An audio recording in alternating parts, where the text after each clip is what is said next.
Hey, Brenton here from Effortless Swimming. In today's video, I want to show you a small thing that people tend to do when they're trying to develop a high elbow catch that makes them ineffective with their catch. So they don't swim as fast and their catch isn't really a high elbow catch. It keeps them stuck in a dropped elbow position. So they end up just being very ineffective with that movement. So if you can learn to do this one thing, that can really help you have more surface area to work with and get the feeling of holding water when you're swimming, meaning that you're traveling forwards, you're not slipping through the water, feeling like you're going nowhere.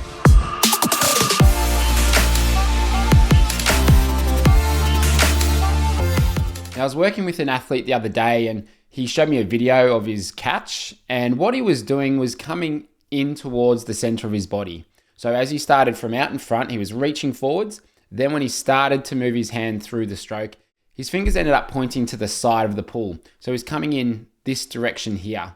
Now, when you look at that from the side, that looks like a dropped elbow position, as in a low elbow position, which is very ineffective, and you don't end up holding much water.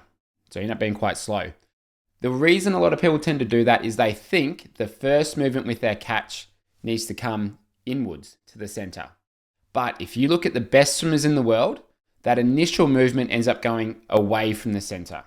So you start in line with your shoulder, you go away from the center in that initial movement. But it's counterintuitive because you think to get that high elbow position that you probably heard talked about, that you've got to go inwards, but it's not the case. So what I try and encourage those swimmers to do is think about moving downwards with your hand rather than inwards.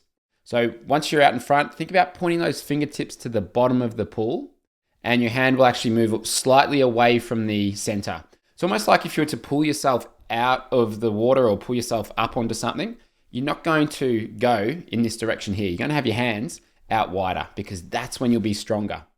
So in order to train that kind of movement, I'll quite often get them to do this slow doggy scoop drill. And in this slow doggy scoop drill, initially they're usually going inwards in the incorrect movement. So I encourage them to slow it down, put your snorkel on, put some fins on, and just work on that initial outwards movement. Again, not where you're going out too wide, but where you're keeping the fingertips pointing down, but that hand moves outwards. It's quite a different movement than what you might be used to.